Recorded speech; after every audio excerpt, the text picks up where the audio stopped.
भारत ने अब कर दिया है साफ, F-35 या Su-57 में से किसे चुना जाएगा। भारत की पसंद है रूस का Su-57, लेकिन इस सौदे से पहले भारत ने एक ऐसी शर्त रख दी है कि खुद पुतिन भी चौंक गए। अरबों डॉलर के इस सौदे में भारत चाहता है कि रूस का फाइटर जेट तो चलेगा, लेकिन उसमें फिट होगा भारत का खुद का ब्रह्मास्त्र। अमेरिका के F-35 की स्टेल्थ तकनीक को भारत ने अच्छे से परख लिया है और अब वह दौड़ से बाहर हो चुका है।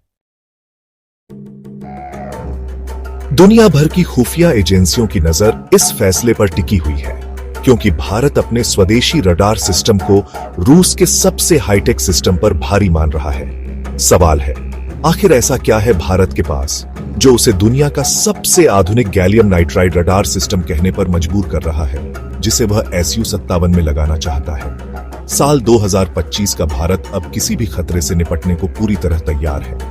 एक और चीन अपने J-20 स्टेल्थ फाइटर से हिमालयी इलाकों में हवाई ताकत दिखा रहा है। दूसरी ओर पाकिस्तान J-31 खरीदने के सपने देख रहा है। ऐसे में भारत के लिए 5वीं पीढ़ी के स्टेल्थ फाइटर कोई विकल्प नहीं, बल्कि सामरिक जरूरत बन गया है। स्टेल्थ फाइटर यानी वह अदृश्य शिकारी जो बिना रडार की पकड़ में आए दुश्मन के इलाके में कहर बरपा सके। रूसी N-036 बेल का रडार भले ही आधुनिक हो, लेकिन भारत का मानता है कि यह पुरानी तकनीक गैलियम आर्सेनाइड पर आधारित है, जबकि भारत का DRDO आज गैलियम नाइट्राइड तकनीक में विश्वस्तरीय विशेषज्ञता हासिल कर चुका है।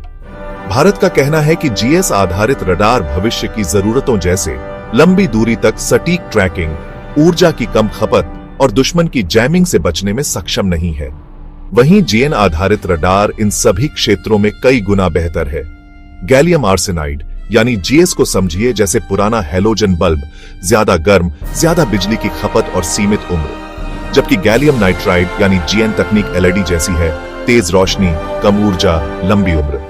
फाइटर जेट की दुनिया में यह एक क्रांति है। GN रडार को जैम करना बेहद कठिन है। यह मल्टीटास्किंग में सक्षम है, एक साथ दुश्मन को देख सकता है, उसके कम्युनिकेशन को बाधित कर सकता है और अपने डाटा को सुरक्षित ढंग से साझा भी कर सकता है। भारत के पास उत्तम रडार तेजस मार्क 1 के लिए तैयार है और विरूपाक्ष Su-30 MKI तथा भविष्य के MCA के लिए विकसित हो रहा है। तो भारत किसी विदेशी पुरानी तकनीक से समझौता क्यों करे? यह सिर्फ एक रडार की जगह बदलने की बात नहीं है, यह मानसिकता बदलने की बात है। भारत अब सिर्फ एक ग्राहक नहीं, बल्कि साझेदार बनना चाहता है। यह शर्त रूस के लिए आसान नहीं। अगर उसने मान ली तो यह संदेश जाएगा कि भारत की तकनीक रूसी तकनीक से बेहतर है। अगर नहीं मानी तो भारत अमेरिका या यूरोप की ओर रुख कर सकता है। साथ ही यदि Su-57 में भारतीय रडार फिट हो गया तो यह भारत के MCA प्रोजेक्ट को जबरदस्त बढ़त देगा। भारत को एक 5वीं पीढ़ी के विमान पर अपने सिस्टम की रियल वॉर कंडीशन में टेस्टिंग का मौका मिलेगा। यह भारत के लिए सिर्फ एक डील नहीं, बल्कि तकनीकी आत्मनिर्भरता की दिशा में छलांग है। ऐसा Su-57 जिसमें रूसी ढांचा, शक्तिशाली इंजन और भारतीय रडार हो, एक सुपर Su-57I होगा जो चीन के J-20 के लिए खतरनाक प्रतिद्वंदी बनेगा। यह सौदा भारत को विश्व का तीसरा ऐसा देश बनाएगा जो 5th जनरेशन फाइटर तकनीक का को डेवलपर है। DRDO और HAL जैसे संस्थानों के लिए यह ऐतिहासिक मोड़ होगा। अब फैसला रूस के हाथ में है। क्या पुतिन इस मित्रता को नई ऊंचाई देंगे या फिर तकनीकी गोपनीयता के नाम पर यह अवसर खो देंगे? अगर हां कहा तो यह भारत रूस संबंधों में स्वर्णिम युग होगा। अगर ना कहा तो भारत अपने MCA प्रोजेक्ट को और तेजी से मिशन मोड में ले जाएगा। यह सिर्फ एक रक्षा सौदे की नहीं, बल्कि नए आत्मनिर्भर भारत की कहानी है, जो अपनी शर्तों पर, अपनी तकनीक पर और अपनी सोच पर आगे बढ़ रहा है। अब देखना है दुनिया भारत की इस नई हकीकत को कैसे स्वीकारती है।